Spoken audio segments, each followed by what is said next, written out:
Nous nous retrouvons sur le sujet de l'accessibilité du livre. Bien, bonjour, Diana Badia. Je suis chargée de mission pour le livre numérique et l'édition accessible au ministère de la Culture et plus précisément au service du livre et de la lecture.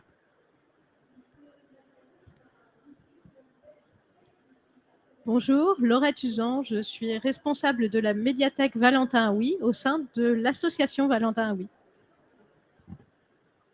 Bonjour, Basile Mignonneau, donc je suis responsable du pôle adaptation des ouvrages numériques pour la... Basile ? Oui, pardon. Pour l'association Valentin Haoui également. Bonjour, Tiffaine Duchesnois, je suis chargée de mission sur les questions numériques au syndicat national de l'édition. Bonjour, donc Thierry Jopek et je suis le haut fonctionnaire chargé du handicap et de l'inclusion pour le ministère de la Culture. Alors Thierry, quels sont les engagements pris par le ministère de la Culture sur l'accessibilité? Quelle est la dynamique en place? Qu'est-ce que vous pouvez nous en dire? Merci. La question est un peu plus circonscrite, vous me rassurez. et je vous prie tous de m'excuser, mais effectivement, j'ai des obligations qui m'obligeront à vous quitter assez vite. Mais Diana Badia est ici et elle pourra, pour le ministère de la Culture et pour le service du livre et de la lecture, vous parler de tout ce qui est entrepris dans ce secteur. Moi, je vais avoir un propos plus généraliste, comme vous le suggérez. En tant que haut fonctionnaire chargé du handicap et de l'inclusion, j'ai une mission qui consiste à être le garant, et c'est une œuvre difficile, que l'ensemble des politiques menées par le ministère de la Culture intègrent à chaque fois les notions de construction d'une société inclusive, de l'accessibilité universelle et du développement de toutes les modalités qui permettent aux personnes en situation de handicap, par des moyens raisonnablement adaptés, d'accéder à toutes les formes de propositions culturelles. Mon action touche donc à l'ensemble du ministère, mais aussi à l'ensemble des institutions qui ne sont pas directement rattachées au ministère. Alors, il y a celles qui sont directement rattachées, les établissements publics, les grands musées, les théâtres nationaux, les écoles d'art, l'enseignement. Et puis, toutes celles qui, comme des scènes nationales, des scènes conventionnées, qui diffusent ou de la musique classique ou des musiques actuelles, tous les lieux qui ne sont pas des musées nationaux, mais qui sont des musées de France, sont également concernés par l'action que nous pouvons mener, qui à ce moment-là est d'une nature un peu différente que sur les établissements que nous avons en charge directe, puisque là, il s'agit plutôt là d'un dialogue avec d'autres collectivités, les collectivités territoriales, les villes, les départements, les régions qui, elles, ont plus directement en charge les tutelles de ces établissements, même si le ministère de la Culture reste la plupart du temps la tutelle scientifique. Alors, ce que le ministère de la Culture défend, il défend beaucoup de choses, mais on va essayer, puisqu'on a peu de temps, de synthétiser tout cela. Il a, depuis 2005, depuis la loi de 2005 que vous connaissez, fait un énorme travail d'accessibilité physique et bâtimentaire. Quand je dis énorme travail, ce n'est pas que les autres administrations ne l'aient pas fait, ce n'est pas que le secteur privé ne l'ait pas fait, mais la caractéristique du ministère de la Culture, c'est souvent d'exercer ses fonctions ou de faire exercer des fonctions par des acteurs culturels dans des bâtiments la plupart du temps anciens, parfois inscrits, souvent classés, avec un nombre de contraintes extrêmement importants et avec des obligations patrimoniales qui sont tout aussi importantes. Cette caractéristique a habité depuis plus de 15 ans, évidemment, les actions qu'on a menées. En un mot, j'ai été, il y a une dizaine d'années, l'administrateur général de l'École nationale supérieure des beaux-arts à Paris, donc sur le quai Malaquais, si vous la connaissez, un site absolument admirable de 2 hectares de monuments classés, parfaitement inaccessible, il y a encore moins de 10 ans. Il a fallu investir considérablement, donc trouver les moyens de cet investissement, lancer un schéma pluriannuel d'accessibilité. Tout cela a pris plus de 5 ans et continue sur, j'allais dire, des parties moins essentielles du domaine à être en activité pour que l'ensemble du domaine soit accessible. Donc la question de l'accessibilité physique bâtimentaire est une question qui reste une question très sensible et très forte parce que Nous sommes un peu partout en France, dans les territoires. C'est ce qu'on a parfois tendance à oublier. Le ministère de la Culture est certes parisien, mais il a des directions régionales qui essaiment sur l'ensemble du territoire, y compris évidemment l'outre-mer. Et ça reste évidemment d'une actualité très forte. Mais celle-là, vous la connaissez bien. Pour toutes les personnes qui sont en situation de handicap, elles savent combien ça peut être complexe, même dans un site. Je pense toujours aux Beaux-Arts, qui est dorénavant accessible, mais si vous êtes parisien ou avez l'occasion de passer par Saint-Germain-des-Prés, prenez la rue Bonaparte lorsque vous êtes une personne à mobilité réduite et ça tourne évidemment au cauchemar parce que la rue n'est pas accessible et n'est pas praticable pour d'ailleurs de nombreuses formes de nombreuses situations de handicap qui gênent et qui empêchent une circulation aisée. Donc pour arriver aussi dans un lieu qui est accessible, et un lieu culturel accessible, il faut évidemment avoir une politique d'urbanisme qui elle-même permet cette accessibilité.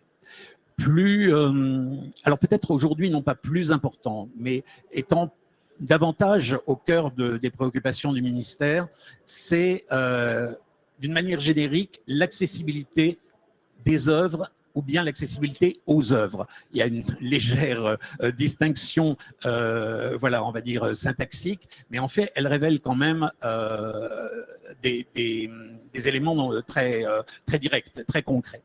L'accessibilité aux œuvres, pour le ministère de la Culture, ça commence par l'accessibilité des parcours pédagogiques.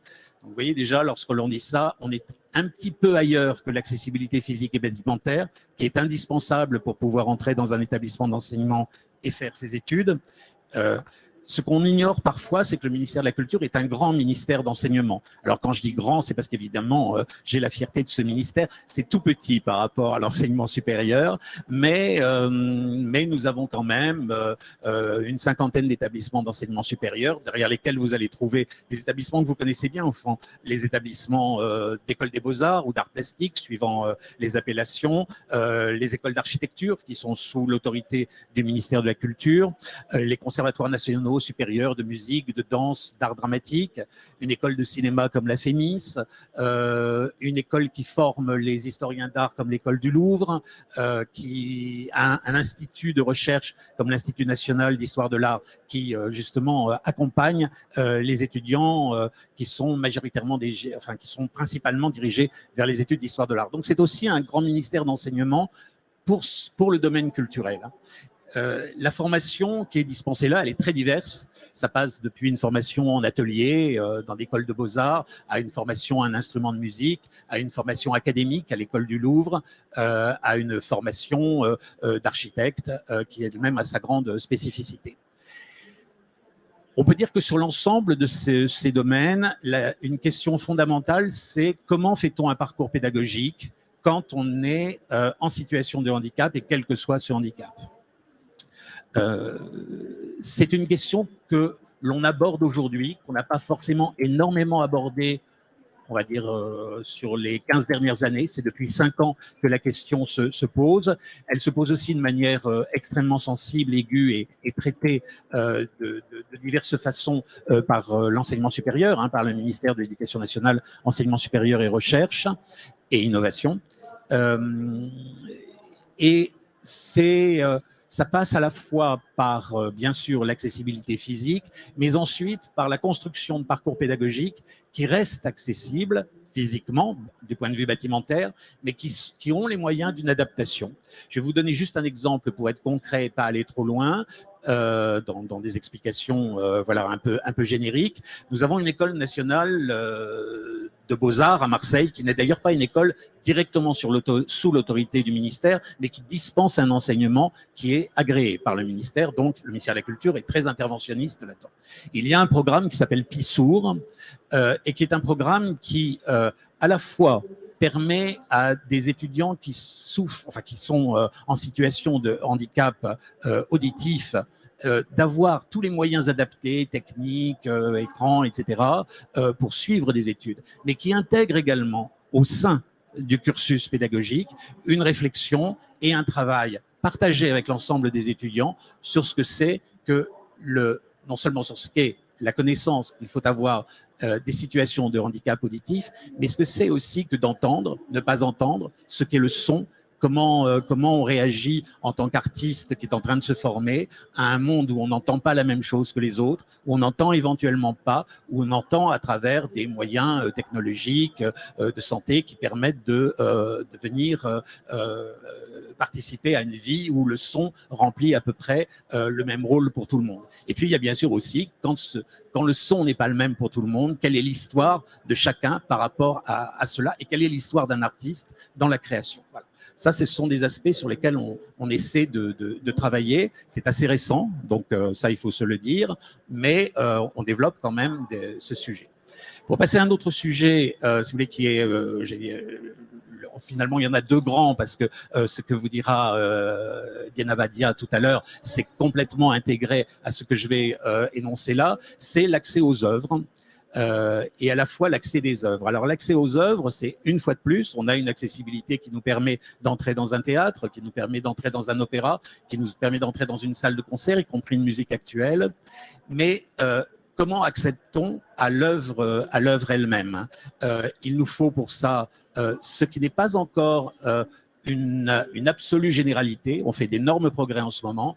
Il nous faut des équipements, il nous faut de la technologie, il faut des boucles audio, il faut des sous-titrages, il faut des lunettes spécifiques qu'on met en place avec sous-titrage intégré, il faut des gilets vibrants, etc., etc. Et il faut évidemment une formation, une médiation dans chaque espace culturel qui accueille un public en situation de handicap.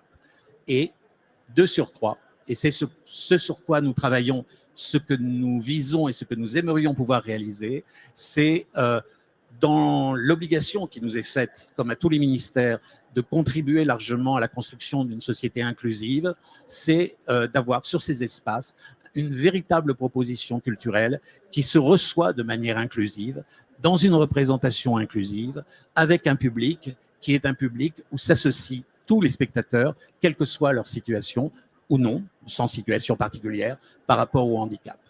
Je citerai juste ici, désolé, je le dis pour les Parisiens, ce que l'Opéra Comique peut faire, par exemple, comme travail exceptionnel sur la question de la représentation inclusive et de l'association de tous les publics, donc avec évidemment du coup une forme à la fois de, comment dirais-je, de pédagogie à l'égard de tous les publics, mais aussi d'idéal, parce qu'il y a derrière un idéal culturel, un idéal de relations humaines, qui est de pouvoir être ensemble, quelle que soit sa situation par rapport au handicap, à écouter le même concert, à voir le même opéra. Voilà. Si vous avez l'occasion, vraiment, je vous invite à participer à une représentation inclusive à l'Opéra Comique. C'est un très, très grand moment à la fois de musique, d'opéra et, on va dire le mot, puis on va mettre les guillemets pour pas être trop solennel, d'humanité. Voilà. En tout cas, c'est un lieu où s'expriment complètement les droits culturels des individus, quelle que soit leur situation. Évidemment, dans ce cadre, alors il en est de même pour les musées, il en est de même pour le cinéma. Hein, vous avez sans doute, vous connaissez Cinéma Différence, probablement, qui a, je crois, un stand ici un peu plus loin, qui travaille avec les cinémas pour adapter la projection cinématographique aux situations de handicap.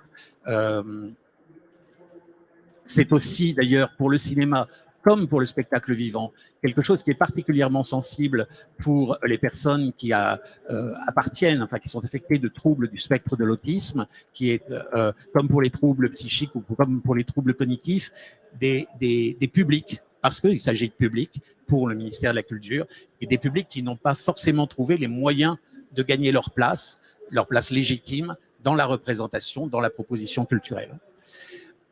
À ce tableau très très rapide s'ajoute évidemment ce que le service du livre et de la lecture entreprend, qui est également une question d'accessibilité des œuvres.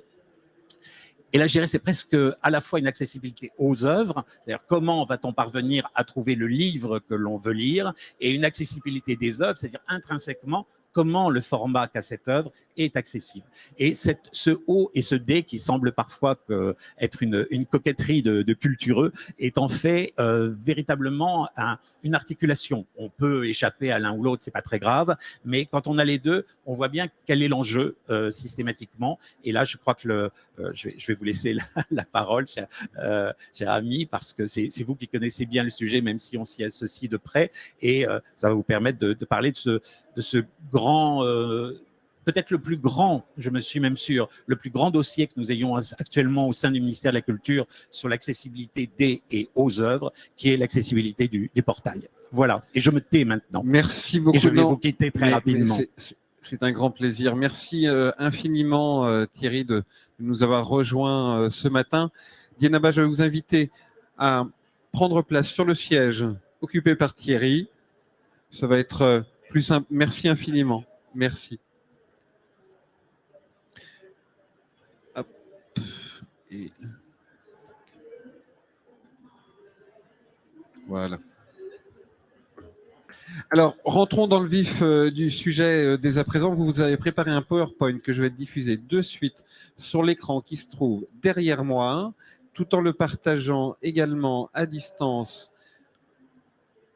Et j'ai... Qui veut meubler pendant quelques petites secondes, peut-être pour évoquer le fait slide. Voilà, impeccable.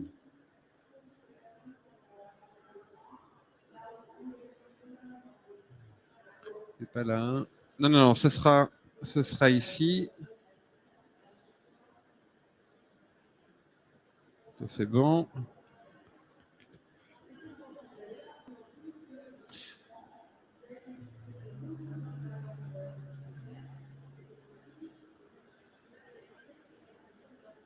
Et voilà, je suis prêt.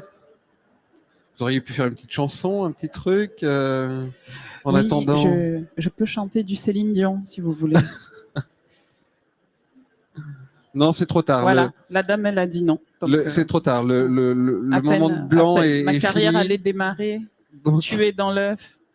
Merci, madame, mon rêve est définitivement brisé. C'est pas grave, je vais revenir à mon bureau du service du livre et de la lecture au ministère. Laurette, vous allez avoir une mission qui est celle d'appuyer sur cette souris qui n'est pas branchée parce que, hop,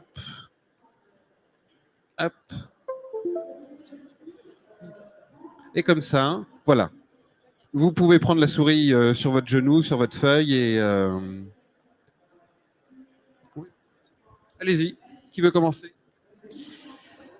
Donc, je vais sincèrement essayer d'être brève pour qu'on puisse échanger avec vous à la fin de notre intervention.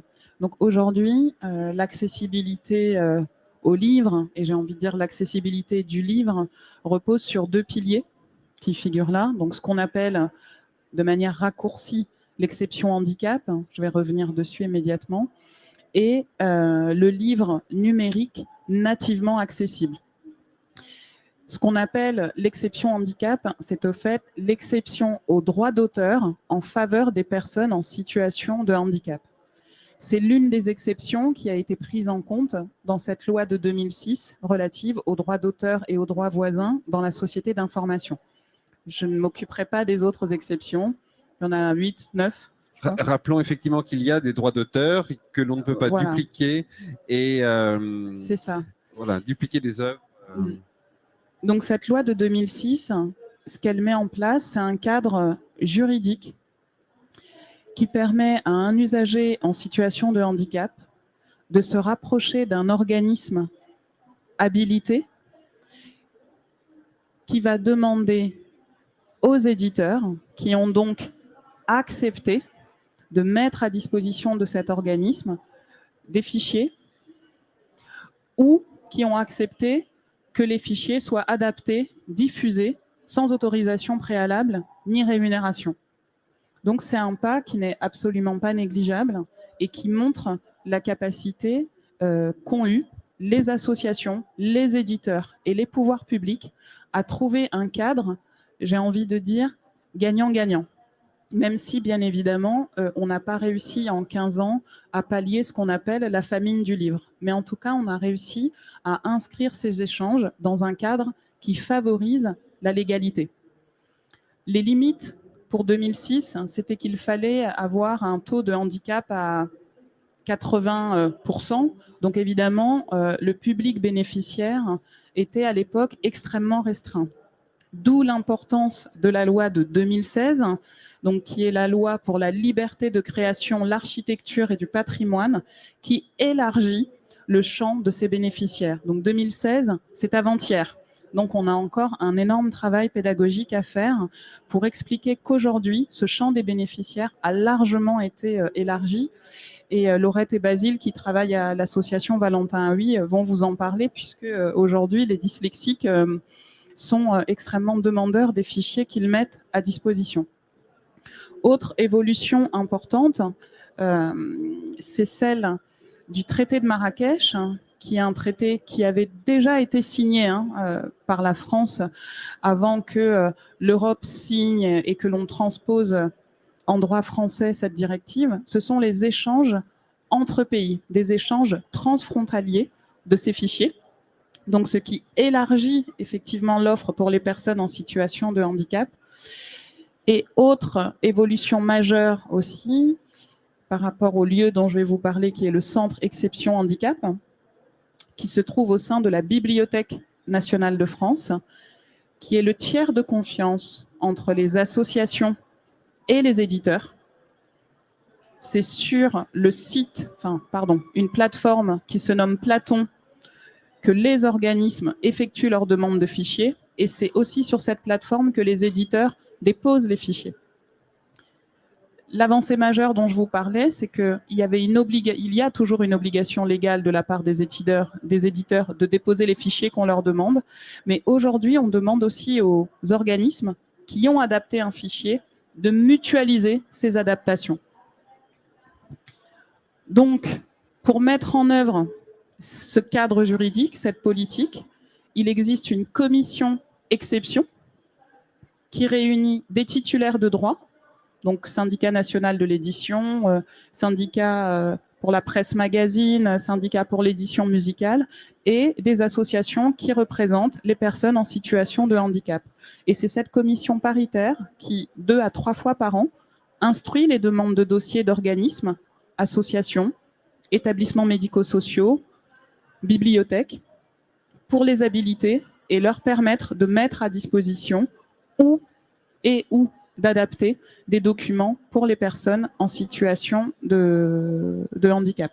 Et on reviendra là-dessus plus tard, mais effectivement, le modèle français est allé même au-delà des dispositions imposées dans le cadre européen ou international.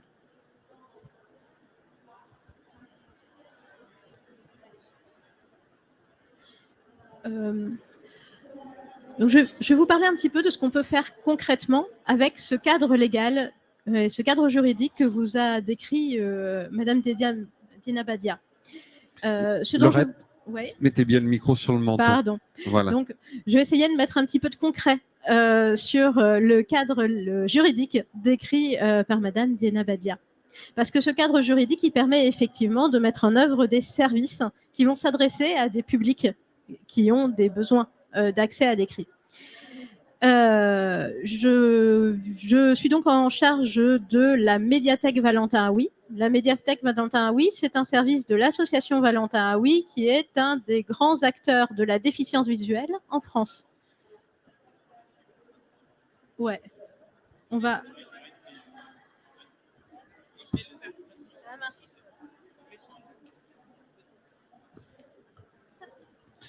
C'est pas le jeu des chaises musicales, parce qu'on garde le même nombre de chaises après. Donc c'est juste soit gauche pour aller plus loin, soit la molette pour revenir en arrière. Hop. Le suivant, tout simplement. Hop. Voilà. Très bien. Donc, l'association Valentin Aoui, c'est l'un des très grands acteurs de la déficience visuelle en France. Mais le service dont je vais vous parler,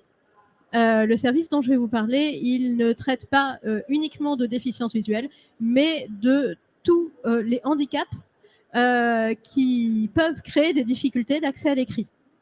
Donc notre service, il a pour fonction d'apporter des solutions d'accès à l'écrit, à la lecture, à des personnes qui peuvent être déficientes visuelles, aveugles ou malvoyantes, qui peuvent être en situation de handicap moteur, de handicap intellectuel, de troubles cognitifs et notamment de troubles 10.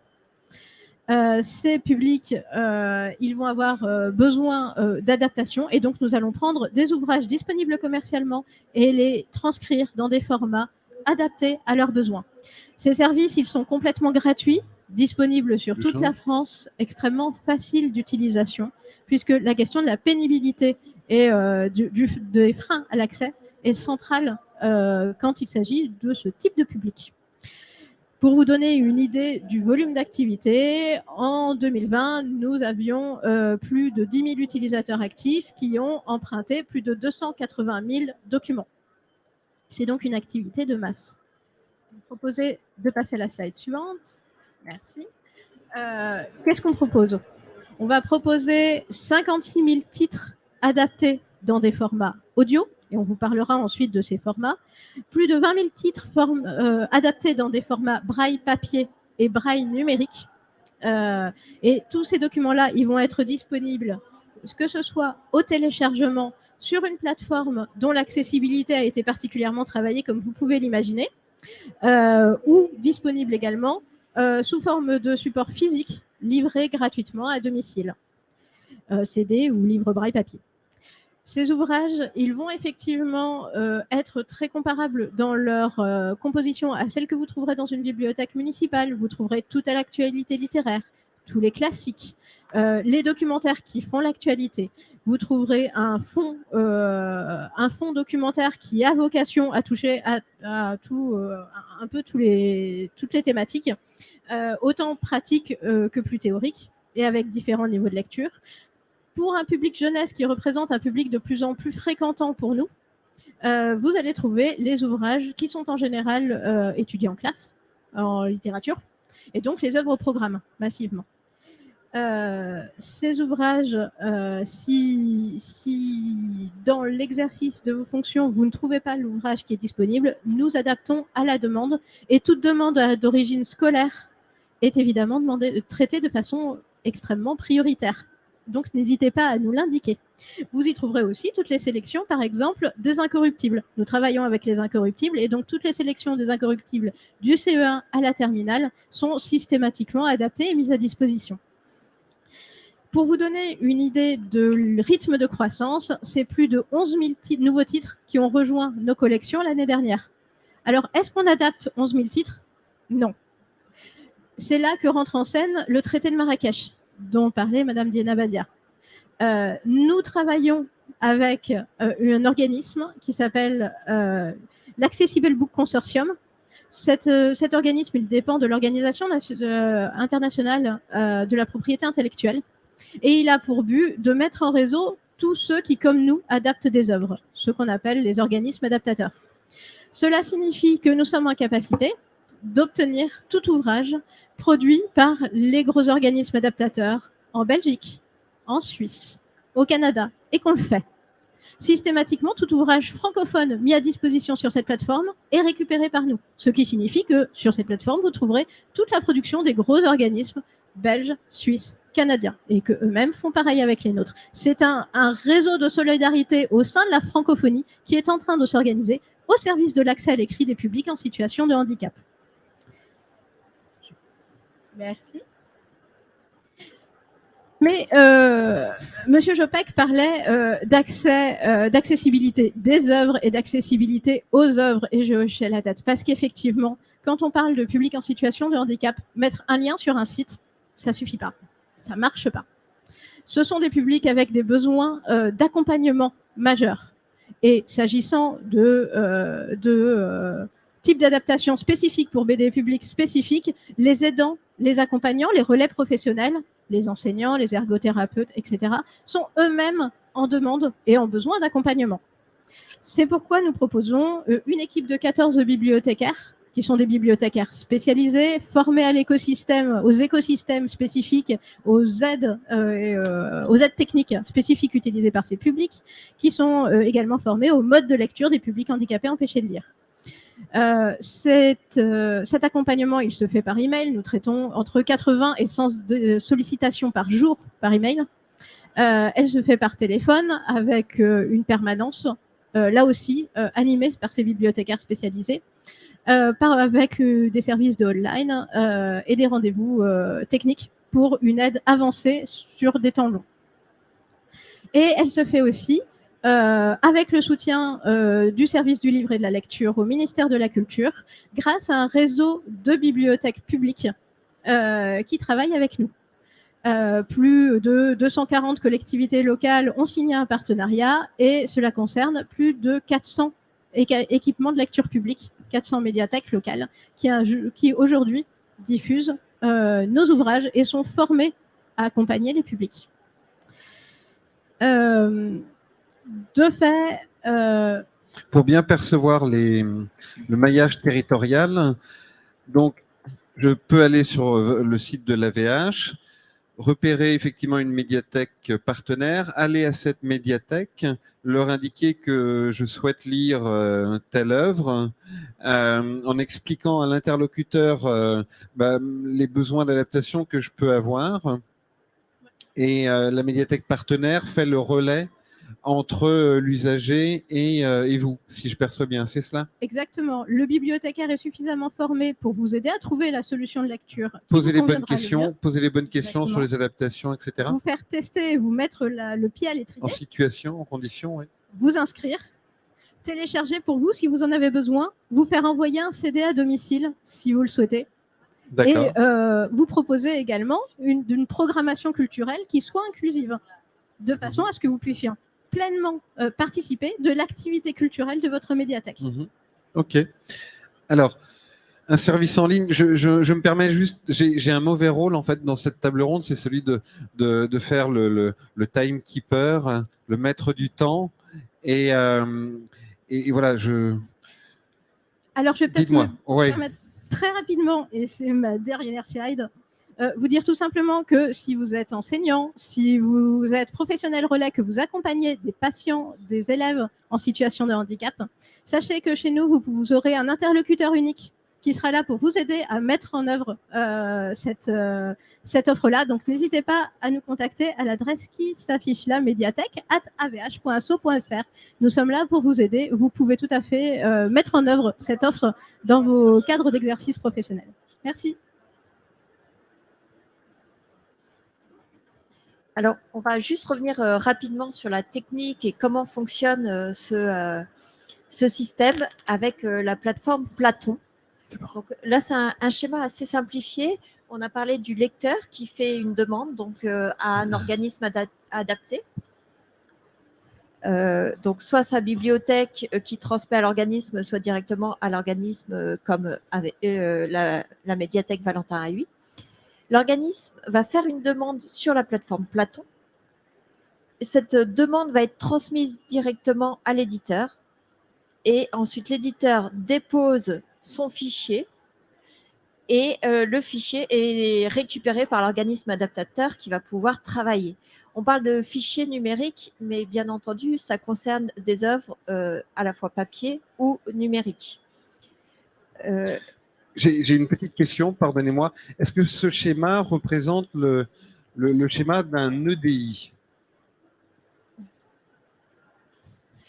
Le schéma d'un EDI, c'est de l'échange informatisé de data. Alors non, parce que… Je pensais que vous connaissiez l'acronyme, pardon. Oui, mais oui, je connais l'acronyme, mais je réfléchissais au processus. Est-ce qu'il y a des échanges informatisés, automatisés derrière tout cela, ou est-ce qu'il y a des envois de demandes individuelles? Ce sont vraiment des… Alors, c'est des transferts… alors, oui, le fichier, la demande va arriver automatiquement chez l'éditeur, mais par contre, il n'y a pas de dépôt automatique du fichier. Il y a forcément une action humaine derrière tout ça. D'accord. Ce n'est pas du tout automatisé. Les éditeurs vont chercher manuellement dans leur fichier ou vont demander à leur fabricant le fichier parce qu'ils ne l'ont pas toujours pour pouvoir le déposer ensuite. Il n'y a pas Peut-être chez les d'automatisation. plus gros, non. Les plus gros éditeurs, ils n'ont pas des robots qui. Non. Non plus. Non, même Pas chez encore. Hachette, non. Bah, à mettre en place. Et donc là, pour vous donner quelques chiffres que nous avons collectés, donc le nombre d'organismes par le Centre Exception Handicap, qui gère la plateforme Platon. Donc le nombre d'organismes habilités est de 158, le nombre d'organismes inscrits est de 82 et le nombre d'organismes agréés 76. Peut-être que Dienaba, vous pouvez juste faire une distinction entre ces. Donc, c'est l'une des particularités françaises, hein, c'est-à-dire les organismes inscrits sont autorisés à adapter sans demande d'autorisation préalable ni rémunération des droits d'auteur, sont autorisés à adapter des documents imprimés et à les diffuser. Donc ça, on va dire que c'est une obligation en France et européenne, internationale. Là où la France est allée plus loin, c'est que sur Platon, l'éditeur peut déposer le fichier source qui a servi à produire le livre imprimé. Il peut directement aller chercher ce fichier source pour réaliser son adaptation. Donc, les organismes agréés ont cette possibilité d'accéder au fichier source. Évidemment, la condition, c'est qu'il y ait des serveurs sécurisés pour être sûr que le fichier ne se perde pas dans la nature. Et une fois que l'organisme agréé a réalisé cette adaptation, il doit évidemment détruire ce fichier source. Donc ça, c'est vraiment une spécificité française que nous permet la BNF, qui est le tiers de confiance entre les éditeurs et les organismes. Donc ensuite, nous avons le nombre de demandes de fichiers aux éditeurs. Donc pour 2020, 18 000 demandes de fichiers, donc de titres, ont été faits par les organismes auprès des éditeurs. Le taux de livraison par les éditeurs est de 89%, c'est-à-dire que quand ils reçoivent une demande, ils fournissent le fichier à 89%. Il peut y avoir des raisons pour lesquelles l'éditeur n'est plus en possession du fichier. C'est-à-dire que les demandes, elles peuvent aller jusqu'à 10 ans en arrière. Donc, sur certains titres, ils ne possèdent plus le fichier parce que les fichiers, c'est très lourd. Parfois, ils sont conservés par le compositeur, le graphiste, qui a déposé le bilan, qui n'existe plus. Et dans ces cas-là, l'éditeur n'a plus le fichier en sa possession.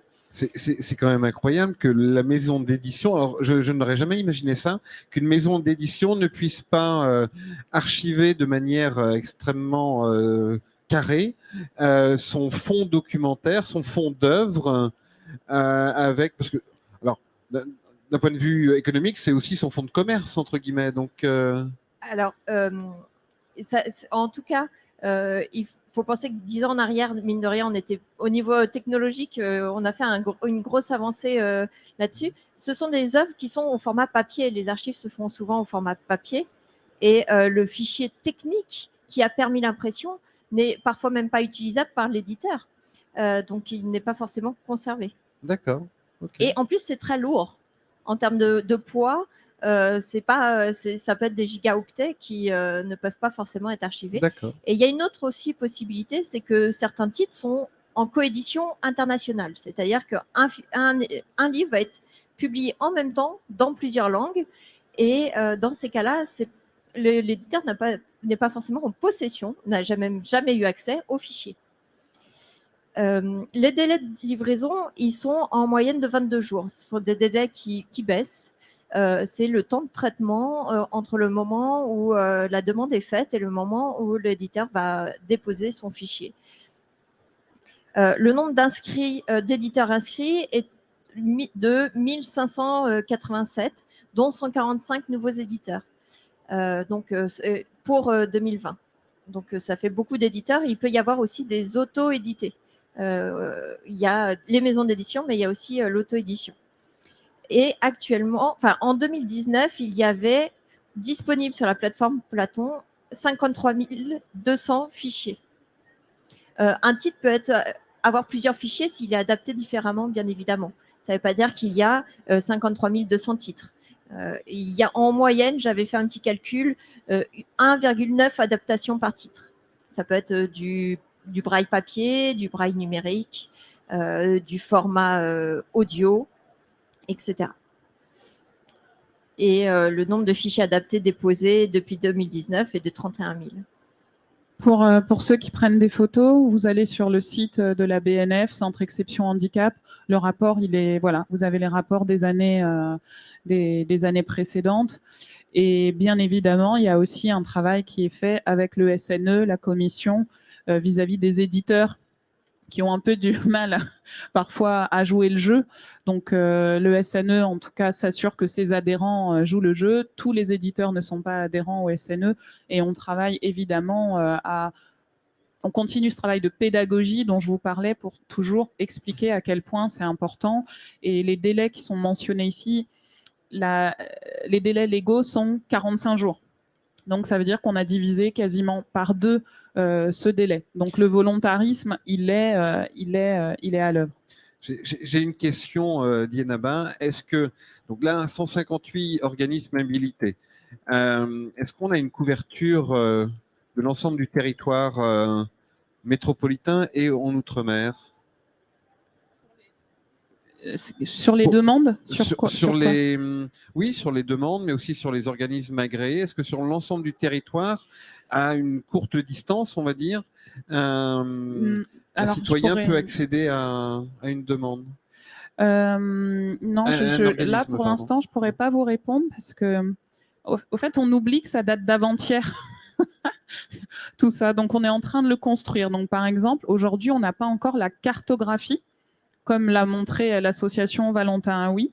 Donc, moi, je peux vous assurer que la Réunion, les Antilles, c'est bon. Mais la Réunion, c'est un centre commun de documentation. C'est une bibliothèque universitaire qui est habilitée. On travaille actuellement sur la demande des Antilles. Mais par exemple, là, vous me demandez ça à brûle-pourpoint, comme ça. La Polynésie, j'aime bien la Polynésie, je pense pas. Nouvelle-Calédonie, je vois pas. Mais Antilles et Réunion, Réunion, c'est sûr. Et Antilles, on y travaille puisqu'ils ont formulé une demande là, justement, récemment. Super. Et je vous confirme que Oui, donc je vous confirme que nous avons des partenariats et que nous diffusons dans les dom-toms. Du coup, on va enchaîner Basile. pour rebondir sur ce que disait Tiffaine tout à l'heure. Donc, Tiffaine parlait de la loi exception handicap qui nous autorise, nous, organismes adaptés, à récupérer des fichiers dans une période de 10 ans au moment de la publication de l'œuvre. Ce qu'il faut aussi savoir, c'est que cette exception nous permet de demander les œuvres à partir du moment où ils paraissent en librairie. On ne peut pas les demander avant. Donc, du coup, il y a toujours un délai de production entre le moment où le fichier est demandé à la plateforme Platon et au moment où on commence à adapter le livre. Sauf dans un cas très précis qui est une exception en fait mise en place par le Syndicat national de l'édition et le CNL, le Centre national du livre. C'est ce qu'ils appellent la rentrée littéraire accessible, ce qui nous permet en fait, dans ce cadre-là, de demander les titres avant la sortie des livres en librairie et de les offrir aux personnes empêchées de lire en même temps que la sortie en librairie. Donc ça, c'est une opération qui existe depuis combien de temps, Tiffaine ? 9 ans. 9 ans, donc, et qui croît d'année en année. Les éditeurs jouent vraiment le jeu et on a vraiment les fichiers en temps et en heure, donc on les en remercie. Pour revenir un peu plus sur la partie Platon et sur les fichiers en eux-mêmes, en fait, ce qui se passe au niveau des organismes adaptés et de la production des livres adaptés, c'est que la loi exception handicap définit que le fichier qui devrait être livré par les éditeurs doit être du XML, en théorie. C'est pas la loi, mais c'est un arrêté, exactement. Un XML, c'est un fichier contenant des informations qui sont balisées. C'est un fichier structuré, en fait, qui contient le texte, mais qui contient aussi des styles, qui contient pas mal d'informations sur le livre. C'est un fichier qui est très très simple à mettre en place pour des livres qui sont juste avec du texte, avec peu d'images, avec peu de tableaux, et qui devient bien plus compliqué à créer quand il s'agit de livres complexes, comme du livre scolaire, par exemple. Donc c'est pour ça que là, vous voyez les chiffres que j'ai mis, qui sont en fait des projections de ce que nous, on récupère au sein de l'association Valentin Huy. Et on a en moyenne entre 50-55% de XML, 30% de PDF, 10% d'EPUB, très peu d'InDesign, et après le reste, ce qui est livré sur Platon, ils ont aussi du Word et d'autres choses, mais qui est assez peu utilisé. Donc, la grande majorité des fichiers livrés, c'est quand même du XML et du PDF. L'EPUB, ça monte en puissance depuis quelques années, mais voilà. Donc, le fait est que le problème sur ces fichiers sources qu'on reçoit, c'est qu'au final, très peu d'organismes adaptés sont capables de traiter des fichiers techniques comme le XML. Et beaucoup d'organismes et d'universités notamment travaillent avec le PDF parce que c'est le plus simple pour eux, le plus facile aussi pour les élèves, parce que les élèves ont finalement un accès à la lecture qui n'est pas forcément très très proche de ce qu'on fait aujourd'hui au sein des organismes adaptés. C'est-à-dire que, comme vous le voyez, on adapte à l'association Valentin Huy essentiellement, nous, du fichier DAISY et du fichier BRF. Je vais vous expliquer ce que c'est dans un moment. Mais on sait qu'en termes de fichiers adaptés, beaucoup aussi livrent du PDF parce que c'est plus simple pour eux à adapter ou en tout cas à délivrer aux usagers. Et nous, on a une politique qui est assez différente parce qu'aujourd'hui, on produit quasi uniquement des livres qui sont vraiment juste avec du texte ou avec très peu d'illustrations, très peu complexes. Donc, on fait deux types de fichiers. On fait des fichiers ce qu'on appelle DAISY, qui est un format en fait spécifique pour le livre audio. Alors, il y a deux pans sur le format DAISY, c'est les livres en voix humaine. Donc ça, c'est des livres qui vont être lus quasi aujourd'hui de manière physique, c'est-à-dire qu'on va envoyer des livres papier à des bénévoles. Ces bénévoles vont lire le livre et ce fichier va être transformé par des techniciens dans un format audible et surtout lisible avec une table des matières chapitrée. Par contre, ce qui commence à avoir un peu plus à monter en puissance, c'est ce qu'on appelle la voie de synthèse. Donc, à l'association Valentin Huy, on a une voie de synthèse dédiée qui s'appelle Manon, qui a été créée par une société qui s'appelle Acapella et qui est vraiment faite pour de la diction de livres. Donc, si vous utilisez par exemple des voies de synthèse de vos téléphones portables, de vos ordinateurs, c'est des voies de synthèse beaucoup plus mécaniques où la diction va pas forcément être prête ou préparée pour ça. Nous, on travaille beaucoup avec eux sur la prononciation des mots en général. Donc, dès qu'on a des erreurs de prononciation de mots, on leur signale et derrière, il y a des corrections pour que les mots soient bien prononcés. Donc, aujourd'hui, on est sur un taux en termes de voix humaine, voix de synthèse qui est assez disparate. C'est-à-dire qu'en fait, en voix humaine, comme c'est quelque chose d'installé depuis très longtemps, à l'association, on produit entre 1500 et 1800 titres par an en voix humaine. Et en voie de synthèse, jusqu'à présent, on était sur une moyenne qui était liée à la fois à nos méthodes de production et aux moyens humains de 5 à 600 titres par an. Là, on commence à mettre en place des nouvelles choses. On travaille à une nouvelle chaîne automatisée pour la production des livres. Et là, rien que cette année, on va produire un peu plus de 1000 livres en voie de synthèse. Et on va augmenter ça les années suivantes jusqu'à essayer d'atteindre 3 à 4 000 livres d'ici à 5 ans. Sur le braille numérique, c'est autre chose, c'est vraiment quelque chose de très différent. C'est-à-dire qu'à l'association Valentin Huy, Laurette vous parlait du nombre d'usagers qui était à peu près 10 000 usagers. Sur ces 10 000 usagers, 90% empruntent du livre audio. Le reste empruntent du livre en braille. Et le livre en braille, on a deux pans. On a un pan qui est du braille intégral, en fait, où toutes les lettres sont transformées en points. Et le braille abrégé, c'est quelque chose de plus spécifique encore, où en fait vous avez des bouts c'est les sortes de groupes de mots qui eux vont être aussi adaptés en points, mais c'est un apprentissage par cœur. Et donc beaucoup moins de personnes lisent le braille abrégé, mais c'est beaucoup plus rapide à lire. Donc à l'association, on fait tout. On fait du braille abrégé, du braille intégral et du livre audio. Mais on va aller justement vers ce nativement accessible et essayer de proposer d'ici à l'année prochaine des livres en EPUB, notamment en e-book, pour permettre aussi un accès plus complet à la lecture en général. Enchaîner. Oui. Basile vous a déjà dit beaucoup de choses. Je vais avoir peu de choses à ajouter, sinon que l'une des particularités de ces livres en voie de synthèse dont il vous parlait, c'est qu'ils ne contiennent pas que l'audio, ils contiennent aussi le texte. Ce qui veut dire que vous pouvez écouter le livre tout en le suivant sur un écran mot par mot. Ça, c'est extrêmement intéressant, notamment pour des publics 10, et je pense notamment aux publics dyslexiques qui ont des difficultés à faire le lien entre le graphème, la façon dont s'écrit quelque chose, et le phonème, la façon dont il se lit. Ça permet aussi d'écouter sur une partie du texte, de commencer une lecture visuelle avec un affichage très adapté, par exemple, avec des gros caractères, avec une police adaptée aux difficultés de la personne, avec des affichages effectivement très adaptés. Et par ailleurs, lorsque la pénibilité cognitive commence à se faire sentir, de passer à l'audio et à tout moment de pouvoir repasser au visuel sans avoir perdu, sans avoir à rechercher le point où on se trouvait. Et ça, c'est extrêmement utile pour ces publics 10. Je pense également au public en situation de basse vision, qui peut là aussi vouloir utiliser l'audio pour ne pas se fatiguer, mais revenir au texte pour retrouver l'orthographe ou surligner, reprendre un texte pour l'intégrer à un devoir sur lequel il travaillerait, etc. Ça permet également de faire cette même chose vers le braille éphémère.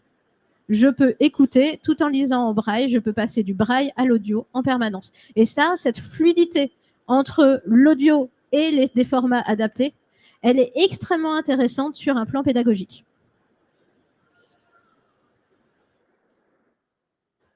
Alors,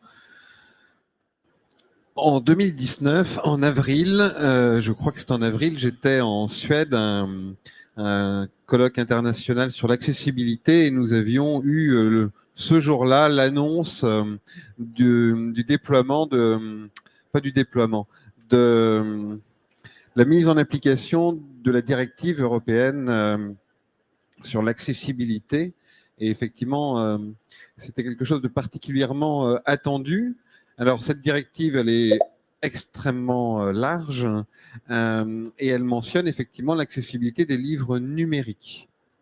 Alors, puisqu'il y a une directive européenne, la suite est effectivement une transposition dans notre droit français.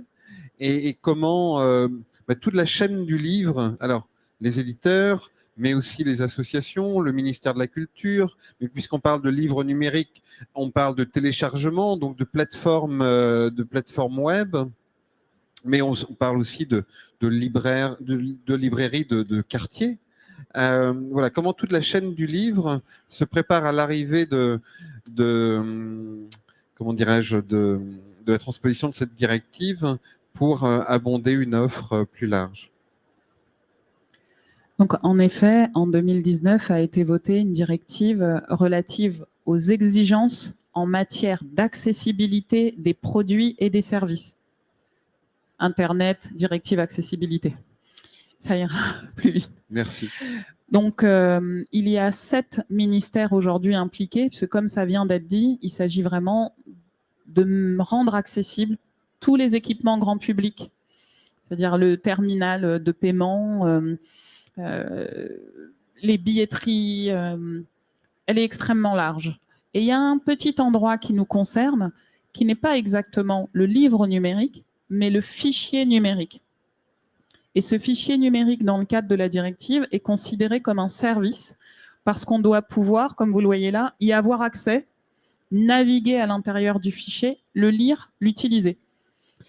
Cette mise en accessibilité concerne également les logiciels et en effet les plateformes de vente.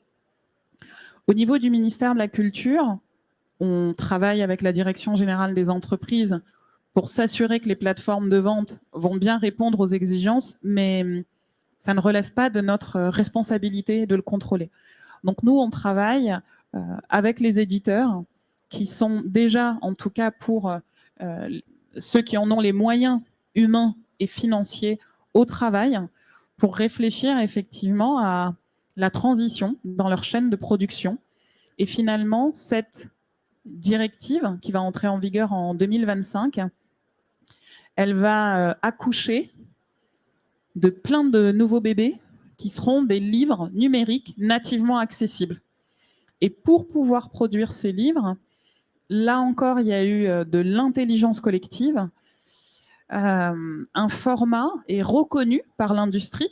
Ce n'est pas encore un standard au niveau européen, mais en tout cas par l'industrie nationale et internationale, qui a un format dont Basile vient de vous parler, qui est le format EPUB, mais dans sa version 3. Et en s'appuyant sur l'EPUB 3, on intègre des fonctionnalités d'accessibilité, pareil, qui ont été référencées. Il y a des référentiels internationaux qui vont permettre de créer ce livre numérique nativement accessible qui va donc considérablement élargir l'offre pour les personnes en situation de handicap. Au moins pour ce qu'on appelle, nous, dans notre jargon, mais ce terme n'apparaît absolument pas dans la directive, pour ce qu'on appelle, nous, ici en interne, la maquette simple. Comme le disait Basile tout à l'heure, des livres en noir et blanc avec peu d'images. Ce défi, il est excitant, mais il est aussi inquiétant, parce qu'il y a des questions qui sont soulevées. Les livres numériques qui sont aujourd'hui, au moment où je vous parle, sur le marché et qui ne sont pas accessibles, qui seront sur le marché en 2025, il va falloir les reprendre pour les rendre accessibles. Donc ça, c'est un autre travail dont Tiffaine va vous parler.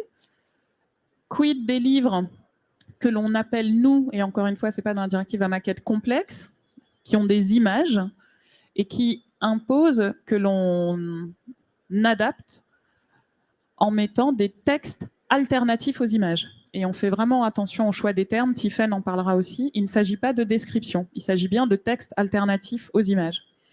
Donc, il y a ce défi à relever. Quid des petites maisons d'édition qui n'ont pas ou la compétence en interne, ni les moyens humains, ni les moyens financiers. Il y a 3 cas d'exemption dans la directive. Les micro-entreprises seront exemptées. Il pourra y avoir une exemption pour charges disproportionnées, mais il faudra le faire preuve à l'appui. Donc, ça va aussi exiger de la part des éditeurs qui souhaitent faire valoir la charge disproportionnée un énorme travail. Et la modification fondamentale. Si la mise en accessibilité de votre œuvre modifie complètement l'œuvre, donc là, vous serez exempté.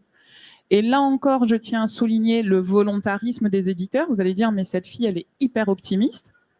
Non, ce sont des faits, en fait, que je constate depuis 1 an. Les éditeurs scolaires, qui ont quand même affaire à des ouvrages que l'on pourrait qualifier de maquettes complexes, sont prêts à y aller. Il y a là aussi encore du volontarisme, une envie de bien faire, énormément de questionnements sur les moyens. Nous-mêmes, en tant que pouvoir public, on s'interroge sur comment on va pouvoir accompagner cette transition. Elle entre en vigueur en 2025, elle va changer la donne. Je tiens à dire ici qu'elle ne supprimera pas l'exception handicap. Au moins, vous serez prévenus. Ne vous laissez pas avoir pour ça. Les deux vont cohabiter. Même si un livre numérique se révèle nativement accessible, un usager aura peut-être un besoin spécifique auquel le livre ne répondra pas et il pourra faire appel alors à cette exception handicap. Donc, ces 2 formes d'accessibilité, j'ai envie de dire, vont exister, mais c'est un très beau et un très grand défi qui s'offre à nous. Et nous sommes déjà au travail sur cette question. Les organismes, parce qu'il y a finalement peu d'usagers qui utilisent l'EPUB. Donc, on a aussi un enjeu d'inclusion numérique, d'acculturation numérique sur un fichier qu'on connaît peu. Les éditeurs qui sont en train de revoir leurs pratiques professionnelles et de préparer la suite. Pour l'intérêt général, je rappelle que le livre numérique, c'est tout petit comme marché. Donc, c'est l'intérêt général qui prévaut et les pouvoirs publics pour accompagner cette transition. Sur le tout petit marché du livre numérique, ce n'est pas ce que pense Jeff. Plutôt une petite aparté. Qui ne donne pas ses chiffres. Qui ne donne pas ses qui chiffres. ne donne pas ses chiffres. Donc, tout ce à qu'il fait. pense m'intéressera quand il nous donnera je l'appelle ce soir quand j'ai fini. Tiffaine ? Oui, alors Dienaba a déjà un peu détaillé cette directive. Ce qu'il faut comprendre, c'est qu'il y a des critères qui ont été mis dans cette directive auxquels devront répondre les éditeurs. Donc, on ne pourra jamais être 100%, comme on le dit, accessible à tout type de handicap. Les fichiers devront répondre à certains critères qu'on considère comme permettant, facilitant l'accessibilité. Alors, je vais vous les lister. Ils sont décrits clairement et je vous expliquerai après ce que ça veut dire derrière. Donc, Laurette en a parlé tout à l'heure. Les contenus textuels et audio devront être synchronisés. Donc, c'est ce qu'on disait. Quand on déclenche, s'il y a du contenu audio dans un texte, quand on le déclenche, on pourra suivre le texte en même temps que l'audio. Les fichiers numériques ne devront pas empêcher les technologies d'assistance de fonctionner et les mesures de protection ne doivent pas bloquer les caractéristiques d'accessibilité. Ça veut dire qu'il faut, lorsqu'il y aura un verrou numérique, c'est ce qu'on appelle les DRM, c'est-à-dire quelque chose qui protège le partage, le transfert de fichiers d'une personne à l'autre, c'est pour éviter le piratage. Ben, ces verrous devront être suffisamment légers pour ne pas bloquer une lecture, pour ne pas bloquer l'utilisation par un appareil dédié. Il doit garantir l'accès au contenu, la navigation, la mise en page du fichier. Ça veut dire que le fichier doit pouvoir être adapté, la police, la taille de caractère, tout ce qu'on vient de dire tout à l'heure, devront pouvoir être modifiables par le lecteur. Et ça, c'est quelque chose, quand on voit une maquette avec, par exemple, pour des livres d'art, où tout a été réfléchi, enfin, c'est un vrai travail de réflexion, de composition, c'est pas quelque chose de naturel, de se dire, oh ben, on va tout détériorer en quelque sorte, hein. Je parle d'un point de vue d'éditeur, pour permettre à tout à chacun de pouvoir l'adapter en fonction de ses besoins. Il y a aussi la question du sommaire navigable, c'est-à-dire la personne va pouvoir choisir où est-ce qu'il va et de manière assez simple. Permettre des restitutions alternatives du contenu et son interopérabilité. Alors, restitution alternative du contenu, c'est-à-dire que s'il y a une image qu'une personne malvoyante, non-voyante, n'y a pas accès, il y aura un texte donc, qui est une alternative à l'image. Donc, ça veut dire que chaque éditeur devra, pour chaque image contenue dans un fichier, rédiger, définir quel est le besoin d'information qu'il y a derrière cette image et l'intégrer dans son fichier. Donc, imaginez sur un document de 200 pages avec 100 images. Pour chacune de ces images, les éditeurs devront réfléchir à la meilleure façon de rendre l'information contenue dans l'image accessible au lecteur. Quelque chose, pardon, sur lequel ils ne sont pas formés. J'essaie d'attirer votre attention. Oui. Est-ce que l'intelligence artificielle, les algorithmes et le numérique en général peuvent être facilitateurs de ce travail? Alors, parce que j'ai le sentiment qu'il y a comment dirais-je, un décalage entre ce que moi je connais de l'ensemble des technologies en termes d'IA, en termes d'intelligence artificielle, d'algorithmes et autres, et ce qui est utilisé pour produire des œuvres adaptées. Parce que là, typiquement, j'espère que les éditeurs ne vont pas repartir sur chaque image en rédigeant. Enfin. Alors, il faut savoir que c'est des outils qui actuellement n'existent pas. Donc, ça fait des années. Existe. Si, non, mais ça existe. Dans l'édition, ça fait des années qu'on travaille à ces questions d'accessibilité, mais tout reste à créer. L'IA existe, effectivement, on y a réfléchi. On pense que sur les tableaux, les graphiques, les tableaux contenant des données, ça pourra être automatisé. Pour tout ce qui est images, par exemple tableau, c'est un travail éditorial. Ça nécessite une réflexion. On ne va pas rédiger un texte alternatif. Vous avez une image, un tableau, n'importe lequel, par exemple le Sacre de Napoléon. S'il est dans un livre, un manuel pour, disons, CE1, ou s'il est dans un manuel pour les premières ou les terminales, le niveau d'information n'est pas le même. Et ça, seul l'éditeur peut choisir et décider quel va être ce texte. Le robot ne sera pas en mesure d'avoir cette subtilité d'adaptation sur une image. Oui, mais à contrario, une image simple, une femme triste au bord de la mer. Mais triste, c'est déjà subjectif. Oui, mais il faut que l'adjectif soit présent dans la phrase, parce que sinon, une femme au bord de la mer. Oui, mais si la question en scolaire, si on demande dans quel état est la femme, par exemple, vous donnez la réponse. C'est pour ça que c'est hyper complexe. Aujourd'hui, alors Philippe Trottin de Microsoft à côté vous exposera les capacités techniques, mais aujourd'hui, on est capable d'avoir une IA qui dise que la femme est triste et au bord de la mer. Tout à fait, mais si l'éditeur ne veut pas que l'IA dise qu'elle est triste, oui, charge effectivement à ce qu'il y ait, comment dirais-je, une vraie personne qui valide la proposition de la description, mais ma question était, est-ce que l'IA ou toute la techno ne peut pas être facilitateur pour les équipes? J'ai bien utilisé le mot de facilitateur, justement, je n'ai pas dit faire à la place. Peut-être qu'à un moment donné, mais là encore, on est sur des modules d'intelligence artificielle. Quel coût ça a derrière? Vous parlez de Microsoft. Moi, je vous parle de maisons d'édition qui sont des petites structures. Alors, on a des grosses structures, on a aussi des petites structures. Est-ce que ces outils, peut-être qu'à terme, au long terme, ces outils seront développés On va partout. mettre une nouvelle taxe en place pour l'ensemble de la chaîne, pour la mutualisation des coûts. Donc, les plus grands paieront un peu plus que les tout petits. On va voir avec Madame Bachelot si on peut pas mettre une micro-taxe en plus. Ça serait pas mal. Non, c'était un trait d'humour. Vous l'avez compris, on aime beaucoup les taxes en France. Et quand on a un problème comme ça de coût, on met une taxe. On met une taxe. Juste pour finir, donc ça, c'est un vrai défi pour les éditeurs. L'autre, c'est la question de l'interopérabilité. Donc, c'est un terme, en gros, on a des fichiers qui sont propriétaires, qui ne sont pas lisibles. Pour ne citer personne, certaines liseuses n'acceptent que certains types de fichiers et ces fichiers ne peuvent pas être lus sur d'autres liseuses. Là, il y a une obligation que le fichier puisse être lu sur n'importe quel appareil de lecture. Et c'est pour ça qu'on parlait du format EPUB tout à l'heure.